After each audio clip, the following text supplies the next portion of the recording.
Hi ഞാൻ ദീപ. ഇന്ന് പാക്കിങ്ങിനെ പറ്റിയിട്ടാണ് സംസാരിക്കുന്നത്. നമ്മൾ ചെറിയ ബിസിനസ് നടത്തുന്ന സമയത്ത് നമുക്ക് പാക്ക് ചെയ്ത് അയക്കാനുണ്ടെങ്കിൽ അത് എങ്ങനെയാണ് ചെയ്യുന്നത്, ഞാൻ എങ്ങനെയാണ് ചെയ്യുന്നത് എന്നുള്ളതാണ് പറയാൻ പോകുന്നത്. ഇതിന് മുന്നേ 2-3 വീഡിയോസ് ഞാൻ ഇതിനെപ്പറ്റി ഡീറ്റെയിൽഡ് ആയിട്ടൊക്കെ ചെയ്തിട്ടുണ്ട്. എങ്കിലും ഫ്രീക്വന്റ് ആയിട്ട് കുറേയധികം ക്വസ്റ്റ്യൻസ് വരുന്നുണ്ട്. കൊറിയർ ബാഗ്സ് എവിടെ നിന്ന് വാങ്ങിക്കുന്നത്, ഏത് ടൈപ്പ് കൊറിയർ ആണ് പ്രിഫർ ചെയ്യുന്നത്, അങ്ങനെയുള്ള കുറച്ച് ക്വസ്റ്റ്യൻസ്. അപ്പം അതൊന്ന് കവർ ചെയ്ത് പോകാമെന്നാണ് വിചാരിക്കുന്നത്. എനിക്ക് ഇവിടെ കൂടുതലും വരുന്നത് ഓൺലൈൻ ഓർഡേഴ്സ് ആണ്. ഇവിടെ ട്രിവാൻഡ്രത്ത് നിന്ന് അടുത്തു നിന്നൊക്കെ വരുന്ന ആൾക്കാർ വളരെ കുറവാണ്. ഇപ്പം കുറച്ചധികം കൂടിയിട്ടുണ്ടെങ്കിലും കൂടുതലും നമുക്ക് ഇപ്പം ട്രിവാൻഡ്രത്തിനകത്താണെങ്കിൽ പോലും ഞാൻ കൊറിയർ അയച്ചു കൊടുക്കുക ചെയ്യുന്നത്. കാരണം നമ്മൾ പോയി കൊടുക്കുന്നതിനേക്കാൾ എളുപ്പമാണ് അയക്കുന്നത്. അപ്പോൾ അതെങ്ങനെയാണെന്നൊക്കെ ഞാൻ പറയാം. അപ്പം പാക്ക് ചെയ്യാനായിട്ട് മെയിൻ ആയിട്ടും ഉപയോഗിക്കുന്നത് കൊറിയർ ബാഗ്സ് ആണ്. കൊറിയർ ബാഗ് നമുക്ക് ആമസോണിൽ നിന്ന് വാങ്ങിക്കാൻ കിട്ടും. കൊറിയർ ബാഗ് എന്ന് പറഞ്ഞു കഴിഞ്ഞാൽ എപ്പോഴും ഞാൻ യൂസ് ചെയ്യുന്നത് ഇതുപോലത്തെ കൊറിയർ ബാഗാണ്. ഇത് ചെറുതാണ്, കാരണം കുഞ്ഞുങ്ങളുടെ കൊടുത്തോണ്ടിരുന്ന സമയത്ത് ഇത് മതിയായിരുന്നു. ഇതെന്ന് പറഞ്ഞാൽ 12x16 ഇഞ്ചാണ്. അതാണ് സൈസ് എന്ന് തോന്നുന്നു. 12x14 12x16 സൈസാണ്. അപ്പോൾ ആമസോണിൽ ഇങ്ങനെ സെർച്ച് ചെയ്ത് കഴിഞ്ഞാൽ കൊറിയർ ബാഗ്സ് എന്ന് പറഞ്ഞ് സെർച്ച് ചെയ്യണം. അപ്പൊ അതിൽ സൈസ് ഉണ്ട്. 12x16, 25x25, പിന്നെ 12x24, അങ്ങനെ പല സൈസിലുണ്ട്. ഇത് തീരെ ചെറുതായി. ഇപ്പം നമുക്കിപ്പം മാസ്ക്, പിന്നെ ബൂട്ടീസ്, കുഞ്ഞു പിള്ളേർ ചെറിയ എന്തെങ്കിലും ടവല്, അങ്ങനെ എന്തെങ്കിലുമൊക്കെ ചെറിയ സാധനങ്ങൾ അയക്കാനായിട്ട് ഇതുപോലത്തെ ചെറിയ ഇത്. പിന്നെ കുറച്ചും കൂടെ വലുത്, ഞാൻ ഗൗണ് അതുപോലെ വലിയ ആൾക്കാരുടെ ഡ്രസ്സൊക്കെ തയ്ക്കാൻ തുടങ്ങിയപ്പോൾ തൊട്ടാണ് ഞാൻ ഇതുപോലത്തെ വലുത്. ഇതിൻ്റെയൊക്കെ സൈസ് എന്ന് പറഞ്ഞു കഴിഞ്ഞാൽ കണ്ടോ, ഇത് 30x25. അപ്പൊ ഗൗണൊക്കെ അയക്കാൻ ഇതാണ് കുറച്ചും കൂടെ ബെറ്റർ ആയിട്ട് എനിക്ക് തോന്നിയത്. കാരണം ചില കൊറിയറിൽ നമ്മൾ ഈ പെട്ടിയായിട്ട് നമ്മൾ കൊണ്ടുവന്ന് കഴിഞ്ഞാൽ അതിന്റെ വോളിയം വെച്ചിട്ടാണ് ഇതിന്റെ കണക്ക് കൂട്ടുന്നത്. അപ്പോൾ ഒരു പ്രാവശ്യം ഞാൻ ഗൗൺ അയച്ചപ്പം പെട്ടിയുടെ വോളിയം ഒക്കെ കണക്കാക്കി വന്നു കഴിഞ്ഞപ്പോഴത്തേക്കും കൊറിയർ ചാർജ് തന്നെ ഏതാണ്ട് 2500 മേലെ വന്നു. അപ്പൊ അന്നാണ് എനിക്ക് മനസ്സിലായത് നമ്മൾ അത് ചെയ്യുന്ന മണ്ടത്തരവാ. അപ്പൊ അതുകൊണ്ട്, പക്ഷെ എനിക്ക് തോന്നുന്നത് ഇന്ത്യൻ സ്പീഡ് പോസ്റ്റ് ചെയ്യുമ്പം ആ പെട്ടിയിൽ വോളിയം കണക്കൊന്നും അല്ല, അവരല്ലാണ്ടാ ചാർജ് ചെയ്യുന്നത്. ഓരോരുത്തർ ഓരോ രീതിയാണ്. അപ്പം ഈ ഗൗണ്ടൊക്കെ അയക്കാനായിട്ട് അല്ലെങ്കിൽ വലിയ ഡ്രസ്സസ് ഒക്കെ അയക്കാനായിട്ട് ഞാൻ ഇത് ചെയ്യും. അപ്പൊ ഇത് തന്നെ തുടക്കത്തിലൊക്കെ നമ്മൾ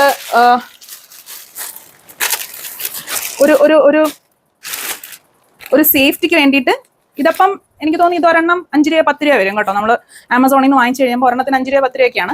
അപ്പം ആദ്യം ഇതൊരെണ്ണം വെച്ച് നമ്മൾ തുണി പാക്ക് ചെയ്യും. എന്നിട്ട് വീണ്ടും ഇത് വെച്ച് പാക്ക് ചെയ്യും. ഒന്നും കൂടെ അതായത് ഒരെണ്ണം അയക്കുമ്പം ഇത് 2 വെച്ചിട്ടാണ് പാക്ക് ചെയ്തുകൊണ്ടിരുന്നത്, ഒരു സേഫ്റ്റിക്ക്, ആരും ഇങ്ങനെ തുറന്നു പോകരുത് എന്നൊക്കെ. പിന്നീട് ഞാൻ എന്ത് ചെയ്തെന്ന് വെച്ച് കഴിഞ്ഞാൽ, കാരണം നമുക്കത് ചിലവ് കൂടുതലാണ്. ഇതെന്ന് പറയുമ്പോൾ 10-15 രൂപയുടെ സാധനം 2 ഒരാൾക്ക് എന്ന് പറയുമ്പം ഒരു കസ്റ്റമർക്ക് തന്നെ നമ്മൾ 30 രൂപയിൽ കൂടുതലൊക്കെ ചിലവാക്കും. അപ്പം അതിന്റെ ആവശ്യം ഇല്ലല്ലോ എന്ന് കരുതിയിട്ട്, അയ്യോ ഞാനിവിടെ സാധനങ്ങളൊക്കെ എടുത്ത് വെച്ചിരുന്നാണല്ലോ.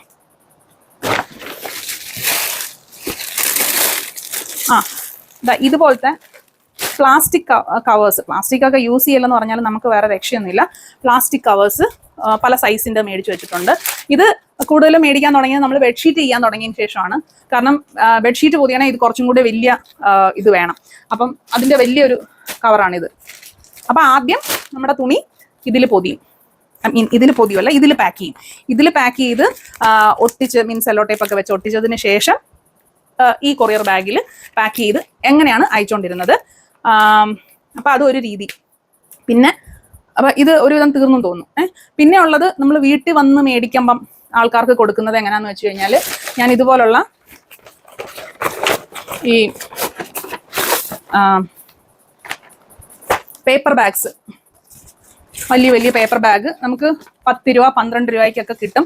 ഇത് കുറച്ച് ക്വാളിറ്റി ഇച്ചിരി കുറഞ്ഞ ഒരു ഇതാണ്. പക്ഷെ എനിക്കൊന്നിത് ഒരു ഇതിന് 15 രൂപയോ അങ്ങനെ കണ്ടാണ് ഞാൻ ഇത് വാങ്ങിച്ചത്. അല്ലാതെ ഇതിന്റെ ചെറുത് തന്നെ നമുക്ക് നല്ല ക്വാളിറ്റി പേപ്പറിൽ വരുമ്പോഴത്തേക്കും കുറച്ചും കൂടെ റേറ്റ് കൂടും. അപ്പൊ അത് വാങ്ങിച്ചേച്ച് പിന്നെ ഞാൻ ഇതിൽ പ്രിന്റ് ചെയ്തൊന്നും അല്ല കൊടുക്കുന്നത്.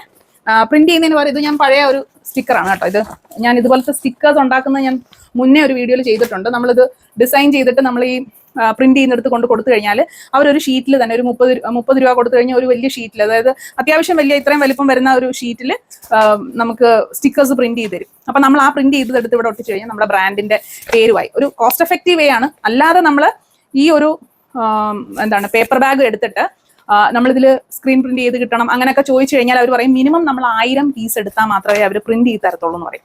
അപ്പൊ ഞാൻ എപ്പോഴും പോകുമ്പം കൂടി വന്ന ഒരു 50-100 ഇത് പേപ്പർ ബാഗേ വാങ്ങിക്കത്തുള്ളൂ. കാരണം എൻ്റെ വീട്ടിൽ വന്ന് അധികം ആൾക്കാർ സാധനം മേടിക്കാറില്ല.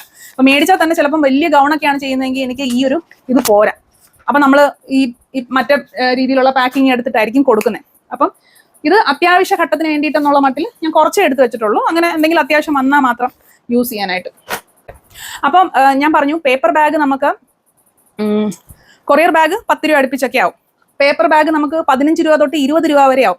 ഈ പേപ്പർ ബാഗ് എന്തിന് ചൂസ് ചെയ്തെന്ന് പറഞ്ഞു കഴിഞ്ഞാൽ നമ്മളുടെ പേര് ബൊട്ടിക് എന്നാണല്ലോ. അപ്പോൾ ഒരു ബൊട്ടിക്കിന്റെ ഒരു എന്താണ് ഇച്ചിരി ഒരു ഡിഗ്നിറ്റി ഒക്കെ വേണമല്ലോ എന്ന് വിചാരിച്ചിട്ടാണ് ഈ പേപ്പർ ബാഗിലേക്ക് കടന്നത്. പക്ഷെ ശരിക്കും കണക്ക് കൂട്ടുവാണെങ്കിൽ ഇത് നമുക്ക് കോസ്റ്റ് അതനുസരിച്ച് നമ്മൾ കൂടുവാണ്. ഒരു 20 രൂപ ഒരാൾക്ക് കയറുകയാണ്. അപ്പൊ ഇതിന് പകരമായിട്ട് ഇപ്പൊ നമ്മൾ ബൊട്ടിക് ലെവൽ ഓഫ് സർവീസ് കൊടുക്കുമ്പോൾ നമുക്ക് ഈ ഒരു ബാഗും ഇപ്പൊ ഞാൻ സ്റ്റിച്ചിങ് സെന്റർ എന്നുള്ള ലെവലിലും കൂടെ ചെയ്യുന്നത് കൊണ്ട് നമുക്കിപ്പം ഒരു 2 ബ്ലൗസ് തയ്ക്കാനായിട്ട് വരുന്ന ആൾക്ക് ഞാൻ ഈ 15 രൂപയുടെ അല്ലെങ്കിൽ 20 രൂപയുടെ കവർ കൊടുക്കേണ്ട ആവശ്യമില്ല.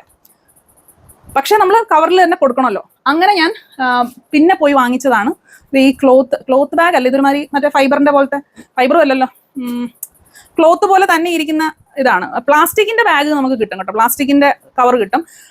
ഭയങ്കര എന്താണ് റേറ്റ് കുറവാണ് അതിന്, പക്ഷെ അത് അത്ര നല്ലതല്ല എന്നുള്ളത് കൊണ്ട് ഇത് തുണി പോലെ ഇരിക്കുന്ന നമുക്ക് സാധാരണ സൂപ്പർ മാർക്കറ്റിലൊക്കെ കിട്ടുന്ന പോലത്തെ ഒരു ബാഗാണ്. ഇതിന് എനിക്ക് തോന്നുന്നു ഇതിന്റെയൊക്കെ റേറ്റ് ഞാൻ മറന്നുപോയി. ഇതൊക്കെ ഒരു ബണ്ടിലായിട്ട് അങ്ങ് എടുക്കുമ്പോഴത്തേക്കും ഒരെണ്ണത്തിന് ചിലപ്പോൾ ഒരു 5 രൂപ 2 രൂപ ആ റേറ്റിലൊക്കെ തന്നെയാണ് ഇത് കിട്ടുന്നത്. അപ്പൊ ഇത് നമുക്ക് സ്റ്റിച്ചിങ് എന്നുള്ള ഉദ്ദേശത്തിൽ മാത്രം വരുന്ന കസ്റ്റമേഴ്സിന് കൊടുക്കാനായിട്ടാണ് ഇതുപോലത്തെ ബാഗ്.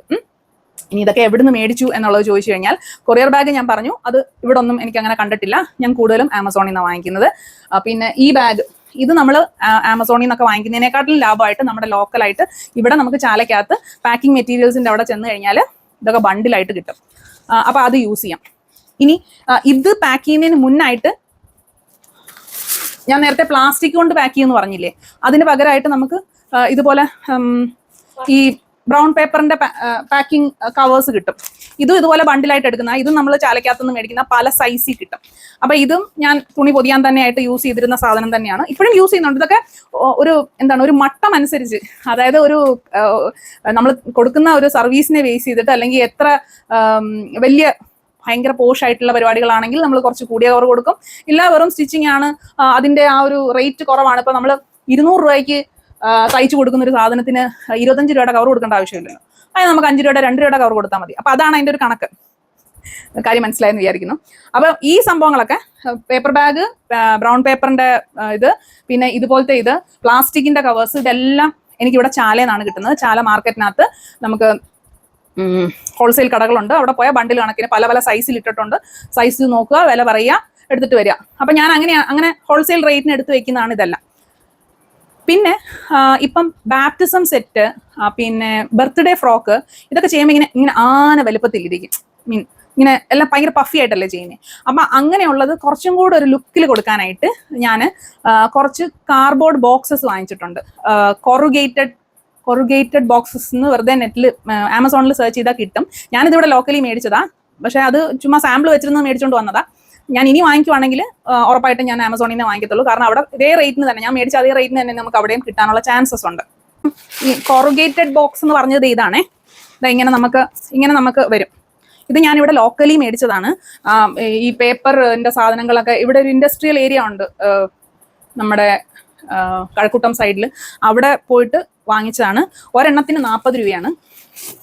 ഈ ഒരെണ്ണം ഇല്ലേ, ഇത് ഒരെണ്ണത്തിന് 40 രൂപയാണ്. അപ്പൊ ഇത് ഈ രീതിയിൽ വരും. ഇതിൽ കുറച്ച് ഡിഫക്റ്റ് ഒക്കെ ഉള്ളതായിരുന്നു. നമ്മൾ അന്ന് പോയി ചുമ്മാ അതൊക്കെ വില അന്വേഷിക്കാൻ പോയപ്പോൾ സാധനം കണ്ടപ്പോൾ അങ്ങ് മേടിച്ചതാ. ഇതിന് ഒരെണ്ണത്തിന് 40 രൂപയാണ്. അപ്പം ഇത് പിന്നെ നമ്മളിങ്ങനെ മടക്കി അറിയാമല്ലോ, ഇത് മടക്കി പാക്ക് ചെയ്ത് വിടും. അപ്പൊ ഇതിനകത്ത് ഞാൻ കൂടുതലും പാക്ക് ചെയ്യുന്നത് ബാപ്റ്റിസം സെറ്റ്, പിന്നെ ഫസ്റ്റ് ബർത്ത്ഡേ ഫ്രോക്സ്, പിന്നെ കുറച്ച് പ്രീമിയം ആയിട്ട് ഉള്ള രീതിയിൽ ഇപ്പൊ എന്തെങ്കിലും ഫംഗ്ഷന് വേണ്ടിയിട്ട് കുറച്ചധികം ഡ്രസ്സസ്, കുഞ്ഞു കുട്ടികളുടെ തന്നെ കുറച്ചധികം ഡ്രസ്സസ് ഒക്കെ വരാണെങ്കിൽ ഒരു പെട്ടിക്കകത്താക്കി കൊടുക്കുമ്പോൾ അതിനൊരു ഫീൽ ആണല്ലോ.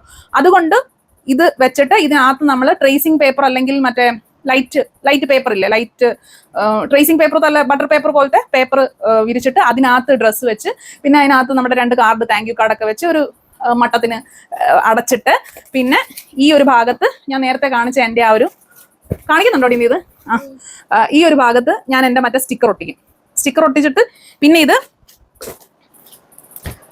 ഇതുപോലത്തെ നമ്മുടെ ഈ സംഭവങ്ങളൊക്കെ ഉണ്ടല്ലോ, ഈ റിബണൊക്കെ ഇട്ട് ഒരു കെട്ടൊക്കെ കെട്ടി ഒരു ഇച്ചിരി ലുക്കിൽ കെട്ടിയതിന് ശേഷം ഇതിന്റെ ഏറ്റവും വലിയ ബാഗ് ഉണ്ടല്ലോ, ഈ വലിയ ബാഗ് എടുത്താലേ ഇത് നിറയത്തുള്ളൂ.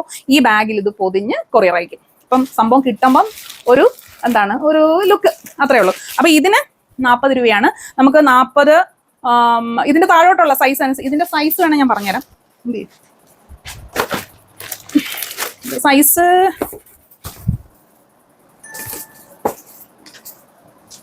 ഇതിന്റെ സൈസ് 15x10 കേട്ടോ. 10x15 ഇതിന്റെ സൈസ് വരുന്നത്. പിന്നെ ഇതിന് ഹൈറ്റ് ഏതാണ്ട് ഒരു 3.5 ഇഞ്ച് ഹൈറ്റ് വരും. നിങ്ങൾക്ക് വേണമെങ്കിൽ നെറ്റ് സെർച്ച് ചെയ്യാനാണ്. അപ്പം നമുക്കിത് ബ്രൗൺ കളറിലാണ് ആമസോണിലൊക്കെ അവൈലബിൾ. ഇത് എനിക്ക് വൈറ്റ് കളറിൽ കിട്ടി. ഇപ്പം എടുത്തു, ഒരു 50 എണ്ണം എടുത്താണ്, ഇതുവരെയും തീർന്നിട്ടില്ല. അപ്പം അങ്ങനെ ഒരുവിധം ആ കാര്യങ്ങളൊക്കെ ആയി. ഇനി കൊറിയർ അയക്കുന്ന കാര്യം. കൊറിയർ ഞാൻ DTDC യൂസ് ചെയ്യാറുണ്ട്, സ്പീഡ് പോസ്റ്റ് യൂസ് ചെയ്യാറുണ്ട്. കോസ്റ്റ് എഫക്റ്റീവ് എപ്പോഴും സ്പീഡ് പോസ്റ്റ് തന്നെയാണ്. പിന്നെ ഏറ്റവും നല്ലതും ഞാൻ പറയും സ്പീഡ് പോസ്റ്റ് തന്നെയാണ്. കാരണം നമുക്കത് ട്രാക്ക് ചെയ്യാൻ പറ്റും. ഒന്നാമത്തെ കാര്യം DTയും ട്രാക്ക് ചെയ്യാൻ പറ്റും. ഈ സ്പീഡ് പോസ്റ്റിന്റെ കാര്യം പറയുവാണെങ്കിൽ അവർ കൃത്യം 3 വർക്കിംഗ് ഡേയ്സ് അല്ലെങ്കിൽ 3 to 4 വർക്കിംഗ് ഡേയ്സിനകത്ത് സാധനം വീട്ടിലെത്തിക്കും. DTDC അങ്ങനല്ല.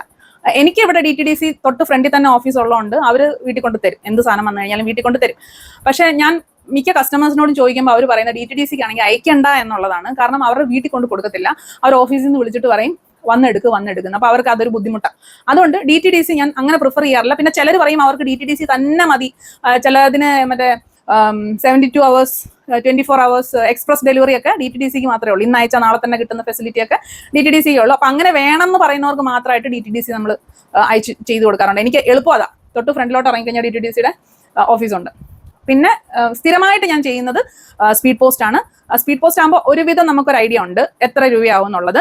ഇപ്പം ഇവിടെ ട്രിവാൻഡ്രത്തിനകത്തൊക്കെ തന്നെയാണെങ്കിൽ ഞാൻ സ്പീഡ് പോസ്റ്റ് തന്നെ അയക്കുന്നത്. നമ്മളിപ്പോൾ ഒരു ബ്ലൗസ് ഒക്കെ കൊറിയർ അയക്കാനായിട്ട് ഒരു 45-50 രൂപയാവും. ഈ ട്രിവാൻഡ്രത്തിനകത്ത് കുറച്ച് അങ്ങോട്ട് കൊല്ലം അങ്ങോട്ടൊക്കെ മാറി വരുമ്പോഴത്തേക്ക് 50-60 അങ്ങനെ പോകും. പിന്നെ അത്യാവശ്യം ഇതുപോലത്തെ ഒരു വലിയ പാക്കറ്റൊക്കെ ഞാൻ കോട്ടയം വരെയൊക്കെ അയച്ചാൽ എനിക്ക് തോന്നുന്നു 150-200 ആ റേറ്റിലാണ് ആയത്. ഈ ഒരു ബോക്സ്, അതിന് ബോക്സ് ഇതൊന്നും വ്യത്യാസമൊന്നുമില്ല. എന്തായാലും സെയിം അവരൊരു വെയിറ്റും ഡിസ്റ്റൻസും വെച്ചിട്ടാണ് അവർ അതിൻ്റെ ഒരു കണക്ക് പറയുന്നത്, സ്പീഡ് പോസ്റ്റ് പറയുന്നത്. അപ്പൊ സ്പീഡ് പോസ്റ്റ് അയക്കുമ്പോൾ ശ്രദ്ധിക്കേണ്ട കാര്യം എന്ന് വെച്ച് കഴിഞ്ഞാൽ മേളിൽ, അതായത് നമ്മളിത് പാക്ക് ചെയ്യുന്ന സമയത്ത് ഇവിടെ ടു അഡ്രസ്സ്, ഇവിടെ ഫ്രം അഡ്രസ്സ്, ഇവിടെ സ്പീഡ് പോസ്റ്റ് എന്ന് എഴുതണം. ഈ സൈഡിൽ കണ്ടന്റ് എന്താണെന്ന് എഴുതണം. കണ്ടന്റ് ഇതിനകത്ത് ക്ലോത്തിങ് ആണോ അങ്ങനെ എന്താണെന്ന് വെച്ച് കഴിഞ്ഞാൽ അത് എഴുതണം. അവർ ചോദിക്കും എന്താന്ന്. നമ്മൾ മുത്തൊക്കെ ഉള്ള ഡ്രസ്സ് അതുപോലെ പാക്ക് ചെയ്ത് കഴിഞ്ഞാൽ അവരിങ്ങനെ ഞെക്കി നോക്കും, ഇത് എന്തുവാണോ വല്ല ബോംബ് വല്ലതും ആണോ എന്നിങ്ങനെ നോക്കും. അതുകൊണ്ട് അയക്കുവാണെങ്കിൽ സ്ഥിരമായിട്ട് ഒരു പോസ്റ്റ് ഓഫീസിൽ തന്നെ അയക്കാൻ നോക്കണം. അപ്പം അവർ വലിയ പ്രശ്നമൊന്നും ഉണ്ടാക്കത്തില്ല. ഞാൻ ഫസ്റ്റ് അയച്ചുകൊണ്ടിരുന്നപ്പോഴത്തേക്കും പല പോസ്റ്റ് ഓഫീസ്, എനിക്ക് അടുത്ത് GPO ഉണ്ട്, വഞ്ചൂരുണ്ട്, പേട്ടയുണ്ട്. അപ്പം ഞാൻ ചിലപ്പോൾ എനിക്ക് സൗകര്യത്തിന് GPOയിലൊക്കെ കൊണ്ട് അയച്ചു കഴിഞ്ഞിട്ട് ഒരു പ്രാവശ്യം എന്നെ കൊണ്ട് അവർ ഫുൾ പൊളിച്ചു. ഇതിനകത്ത് എന്തോ മറ്റേ ബോംബ് എന്തോ വെച്ചേക്കുന്ന കണക്ക് ഞാൻ നല്ലോണം പാക്ക് ചെയ്ത് കൊണ്ടുപോയ സാധനം ഫുൾ അവർ അഴിച്ചു, എന്തോ ഇതിനകത്തുണ്ടെന്ന് പറഞ്ഞുകൊണ്ട്. അപ്പൊ അതിനുശേഷം എനിക്ക് പരിചയമുള്ള എൻ്റെ ഇവിടുത്തെ പേട്ട പോസ്റ്റ് ഓഫീസിൽ തന്നെ ഞാൻ പോകത്തുള്ളൂ. അവർക്ക് എന്നെ അറിയാം. അതുകൊണ്ട് ഞാൻ ധൈര്യമായിട്ട് കൊണ്ടു കൊടുത്താൽ എന്താണെന്ന് ചോദിക്കും, അവരെടുക്കും. കാരണം ദിവസം അവരെന്നെ കാണുന്ന പരിചയമായി. അപ്പം അങ്ങനെ ഒരു പ്രശ്നം സ്പീഡ് പോസ്റ്റിനുണ്ട്. DTDCക്കും എനിക്ക് തോന്നുന്നു ചില സാധനങ്ങളൊക്കെ അയക്കുവാണെങ്കിൽ അവരുടെ ഫ്രണ്ടിൽ നിന്ന് തന്നെ അത് പൊതിയണം എന്ന് അവർ പറയും. പിന്നെ ഇന്റർനാഷണൽ കൊറിയറും ഞാൻ കൂടുതലും DTDC അല്ലെങ്കിൽ ബ്ലൂ ഡാർട്ട് DHL അങ്ങനത്തെ അത് തന്നെയാണ് എടുക്കുന്നത്. അത് പുറത്തോട്ടാണെങ്കിൽ എങ്ങനെ വന്നാലും 3000-5000 ആ റേറ്റ് ഒക്കെയാണ് ഷിപ്പിംഗ് ചാർജ് വരുന്നത്. അപ്പോൾ പുറത്തേക്ക് അയക്കുമ്പം ഇപ്പോൾ പുറത്തെ ഒരു കസ്റ്റമറെയാണ് നിങ്ങൾക്ക് കിട്ടുന്നതെങ്കിൽ നിങ്ങൾ ആദ്യം നിങ്ങളുടെ സാധനം എല്ലാം പാക്ക് ചെയ്ത് കൊറിയർ ഓഫീസിൽ ചെന്ന് തൂക്കി നോക്കിയിട്ട് ഇന്ന സ്ഥലവും പറഞ്ഞിട്ട് റേറ്റ് പറയണം. ആ റേറ്റുമായിട്ട് തിരിച്ചു വന്ന് കസ്റ്റമറുടെ കയ്യിൽ നിന്ന് ആ റേറ്റ് മേടിച്ചിട്ട് മാത്രമേ നിങ്ങൾ ഇത് അയക്കാവുള്ളൂ. കാരണം നമ്മുടെ കയ്യിൽ നിൽക്കുന്ന പൈസയൊന്നുമല്ല. ഇപ്പം സ്പീഡ് പോസ്റ്റ് ഒക്കെ അയക്കുമ്പം ഒരു 5-10 രൂപ കൂടുകയോ കുറയോ ചെയ്ത് കഴിഞ്ഞാൽ, ഇപ്പം കുറവാണെങ്കിൽ ഞാനത് റീഫണ്ട് ചെയ്യും ആൾക്കാർക്ക്. ഇപ്പം ഇച്ചിരി കൂടിയാൽ ഞാനതങ്ങ് കയ്യിൽ നിന്നിടും, അത് സാരമില്ല. പക്ഷെ ഇതെന്നൊക്കെ പറഞ്ഞു കഴിഞ്ഞാൽ മറ്റേ 1000-2000 നിൽക്കുന്നത്. അപ്പം അതുകൊണ്ട് ഇന്റർനാഷണൽ കൊറിയർ അയക്കുമ്പം പൈസ ഫുള്ള് മേടിച്ചിട്ട് കസ്റ്റമർക്ക് അയച്ചു കൊടുക്കാവുള്ളൂ. അപ്പോൾ ഇത്രയൊക്കെയാണ് എനിക്ക് പറയാനുള്ളത്. ഇനി കൂടുതൽ ഡീറ്റെയിൽഡ് ആയിട്ട് എന്തെങ്കിലും ഉണ്ടോ എന്ന് ചോദിച്ചു കഴിഞ്ഞാൽ, നമ്മൾ പാക്ക് ചെയ്യുമ്പം ഇപ്പം മെഴുകുതിരിയൊക്കെ പാക്ക് ചെയ്യുമ്പോൾ ഉണ്ടല്ലോ, കാരണം എനിക്ക് ബാപ്റ്റിസം സെറ്റ് ഒക്കെ അയക്കേണ്ടി വരുമ്പോൾ മെഴുകുതിരി മാത്രമായിട്ടൊക്കെ ആൾക്കാർ ചോദിക്കും. അപ്പൊ അങ്ങനെ വരുവാണെങ്കിൽ നമ്മൾ ഇതുപോലത്തെ ബബിൾ റാപ്പ് വാങ്ങിക്കണം. ബബിൾ റാപ്പ് ഇട്ടൊരു റൗണ്ട് കെട്ടി, അതുപോലെ ടിയാര, ഇതെല്ലാം വരുമ്പോഴും ബബിൾ റാപ്പ്. പണ്ട് ബബിൾ റാപ്പ് ഇല്ലായിരുന്ന സമയത്ത് ഞാൻ ആദ്യം ഒരു പ്ലാസ്റ്റിക് കവറിൽ ഇട്ട് കെട്ടും, പിന്നെ അതിന്റെ പുറത്ത് 2-3 ലെയർ ഓഫ് ന്യൂസ് പേപ്പർ ഇട്ട് കെട്ടും. എല്ലാം കെട്ടി ഒരു പഞ്ഞിക്കെട്ട് പോലെ ആയിരിക്കും ഞാൻ അയക്കുന്നത്. പക്ഷെ അതിനെക്കാട്ടിലും ഇച്ചിരി വൃത്തിയിലും, അതായത് കസ്റ്റമറിന്റെ കൈ കിട്ടുമ്പോൾ കുറെ ചവറുകൂന കിട്ടുന്ന പോലെ ആയിപ്പോൾ. അപ്പൊ അതുകൊണ്ട് ബബിൾ റാപ്പ് നമ്മൾ വാങ്ങിച്ച് വൃത്തിയിൽ പാക്ക് ചെയ്ത് അവർക്ക് കിട്ടുമ്പോൾ ഒരു ഇംപ്രഷൻ വേണമല്ലോ, ആ ഒരു കാര്യത്തിന് അങ്ങനെ ചെയ്യാറുണ്ട്. പിന്നെ ഇപ്പൊ വീട്ടിൽ വന്ന് മേടിക്കുമ്പോൾ മാത്രമാണ് എനിക്ക് ബുദ്ധിമുട്ട്. കാരണം വീട്ടിൽ വരുമ്പം വലിയ ഫ്രോക്കൊക്കെ ചെയ്തേക്കുന്നത് എനിക്ക് മാക്സിമം ഇതിനകത്താക്കി കൊടുക്കാനേ പറ്റത്തുള്ളൂ. ഇത് നമ്മുടെ ഈ മറ്റേ കവറിനകത്ത് കയറത്തുമില്ല. ഏതാ നമ്മുടെ ബ്രൗൺ പേപ്പർ അല്ലല്ലോ, മറ്റേ അല്ലല്ല പേപ്പർ ബാഗ്സ് ഇല്ലേ, പേപ്പർ ബാഗിനകത്തോട്ട് ഈ കുന്തം കയറ്റാൻ പറ്റത്തില്ല. അപ്പൊ ഞാൻ ഇതുപോലെ പാക്ക് ചെയ്ത് ഇതുപോലെ അങ്ങ് എടുത്ത് കൊടുക്കുക ചെയ്യുന്നത്. അപ്പൊ ഇനി ഇതിലും വലിയൊരു കവർ വാങ്ങിക്കേണ്ടിയിരിക്കുന്നു. അപ്പൊ ഇത്രയൊക്കെയാണ് പറയാനുള്ളത്. കൊറിയർ അയക്കേണ്ട ഡീറ്റെയിൽസ് ഞാൻ പറഞ്ഞു. ഇതൊക്കെ സാധനങ്ങളൊക്കെ എവിടുന്ന കിട്ടുന്നതെന്ന് പറഞ്ഞു. സാധനങ്ങൾ നിങ്ങൾ എവിടെയാണോ സ്റ്റേ ചെയ്യുന്നത് അവിടുത്തെ ഹോൾസെയിൽ കടകളിൽ പോയാൽ മതി. പാക്കിങ്ങിന്റെ ഒക്കെ ഏരിയ നോക്കിയാൽ മതി. എല്ലായിടത്തും ഹോൾസെയിൽ ഷോപ്പുകൾ കാണുക. നിങ്ങൾ ഇറങ്ങി ഒന്ന് തപ്പിക്കഴിഞ്ഞാൽ കിട്ടും. ട്രിവാൻഡ്രത്താണ്, നമ്മൾ ചാലയിലോട്ട് ചെന്നാൽ മതി. അവിടെ ഇല്ലാത്ത സാധനങ്ങളൊന്നുമില്ല, എല്ലാം ഉണ്ട്. അപ്പോൾ ഒരുവിധം എല്ലാം. പിന്നെ നിങ്ങൾ അത്യാവശ്യമായിട്ട് പാക്ക് ചെയ്യുമ്പോൾ വാങ്ങിച്ചിരിക്കേണ്ട വേറൊരു സാധനം പറഞ്ഞുതരാം. ഈ ഒരു സാധനം, ഇതിന്റെ പേരെന്നാ, മറ്റേ ബ്രൗൺ സ്റ്റിക്കി ടേപ്പ് ഒന്നും അല്ലടി, ഇത് സെല്ലോ ടേപ്പ് തന്നെയാണ്. പക്ഷെ ബ്രൗൺ കളറാണ്. നമ്മൾ സാധാരണ പാക്കിങ്ങിന് യൂസ് ചെയ്യുന്നതാണ്. അപ്പം ഇതിട്ട് നമ്മൾ ഈ ബാഗൊക്കെ ചെയ്ത് കഴിഞ്ഞിട്ട് നമ്മൾ ഓരോ സേഫ്റ്റിക്ക് ഒരു റൗണ്ടും കൂടെ ചിലപ്പോൾ ഞാൻ ഇതൊക്കെ ഇട്ട്, ചില ഇച്ചിരി തള്ളി നിൽക്കുന്നതോ അങ്ങനെയൊക്കെ ഉള്ളതാണെങ്കിൽ ഞാൻ ചിലപ്പോൾ ഇതിട്ട് ഒരു കെട്ടും കൂടെ ഒക്കെ കെട്ടിയിട്ടായിരിക്കും വിടുന്നത്. ഇത് നമ്മൾ ഈ ഒരു ഒറ്റ എണ്ണത്തിന് എനിക്ക് തോന്നുന്നു 100 രൂപയോ അതോ 200 രൂപയോ എത്രയോ ഉണ്ട്. പക്ഷെ അത് ഒരൊറ്റെണ്ണം മേടിച്ചാൽ മതി, ഒത്തിരി നാൾ നിൽക്കും കേട്ടോ. കാരണം ഞാൻ ഒരെണ്ണത്തിൽ എന്നിട്ട് 2-3 എണ്ണമെങ്കിൽ തരാൻ പറഞ്ഞു. അപ്പോൾ അയാൾ പറഞ്ഞു ഒരെണ്ണം കൊണ്ടുപോയാൽ മതി, നിങ്ങൾക്ക് വർഷം യൂസ് ചെയ്യാനുള്ളതുണ്ടെന്ന്. ശരിയായിരുന്നു, ഇത് ഇത്ര ഉണ്ടായിരുന്ന. അപ്പോൾ ഇതുപോലൊരു സാധനം നല്ലതാണ് വാങ്ങിക്കുന്നത്. ഒരുവിധം കാര്യങ്ങളൊക്കെ പറഞ്ഞെന്ന് തോന്നുന്നു. ഇച്ചിരി വലിച്ചഴച്ചു. ഞാൻ അത്രയ്ക്ക് അടുക്കി പെറുക്കി പറയാനുള്ളൊരു ഇതിലൊന്നും അല്ലായിരുന്നു. പെട്ടെന്ന് അതുമല്ല ഇന്ന് നമ്മൾ താമസിച്ചു പോയി വീഡിയോ ചെയ്യാനായിട്ട്. അപ്പോൾ ഇച്ചിരി ലാഗ് ആവും, ക്ഷമിക്കുക. നിങ്ങൾക്ക് അത്യാവശ്യം പാക്കിങ്ങിന്റെ കാര്യങ്ങൾ മനസ്സിലായെന്ന് വിചാരിക്കുന്നു. സാധനങ്ങൾ കിട്ടുന്നത് ഒന്ന് ആമസോൺ, ഒന്ന് ലോക്കൽ ഷോപ്പുകളുണ്ട്, ഹോൾസെയിൽ ഷോപ്പുകളിൽ നിന്ന് വാങ്ങിക്കുക. പിന്നെ നിങ്ങളുടേതായ ഐഡിയാസ് ഇട്ട്, ഇത്രയേ ഉള്ളൂ. എന്തും പാക്ക് ചെയ്ത് വിടുമ്പോൾ നമ്മൾ മഴ, വെള്ളം അതൊന്ന് ആലോചിച്ച് 2 ഡബിൾ പാക്കിങ് ചെയ്യുക. ആദ്യം ഒരു പ്ലാസ്റ്റിക് കവറോ എന്തെങ്കിലും ഇട്ട് പാക്ക് ചെയ്യുക, എന്നിട്ട് അതിന്റെ പുറത്ത് വേറെ പാക്കിംഗ് ഇട്ട് പാക്ക് ചെയ്യുക കേട്ടോ. കാരണം ഇവരെടുത്തെറിയോ ഒക്കെയാണ് ചെയ്യുന്നത്. നമ്മൾ മുത്തും കല്ലും ഒക്കെ വെച്ച് ചെയ്തേക്കുന്ന ഡ്രസ്സൊക്കെ ആണെങ്കിൽ പോലും എടുത്തെറിയോ അതിന്റെ പുറത്തൂടെ ചവിട്ടിക്കയറി നടക്കുകയോ ഒക്കെ ചെയ്താലും ഒന്നും പറ്റാത്ത രീതിയിൽ പാക്ക് ചെയ്ത് അയക്കാനായിട്ട് ശ്രദ്ധിക്കുക. അപ്പൊ ഇത്രേ ഉള്ളൂ. വേറെ എന്തെങ്കിലും ഉണ്ടെങ്കിൽ താഴെ ചോദിക്കാം. അടുത്തൊരു വീഡിയോയുമായി നാളെ തന്നെ കാണാം. അമ്മ, ഞാനൊരു കാര്യം ചോദിക്കട്ടെ? പോസ്റ്റ് ഓഫീസിൽ അവർക്ക് നല്ല പരിചയമല്ലേ അമ്മേനെ? അപ്പൊ ബോംബ് കൊണ്ടുപോയി കഴിഞ്ഞാൽ അവര് നോക്കുവോ ഇനി? അതറിയത്തില്ല.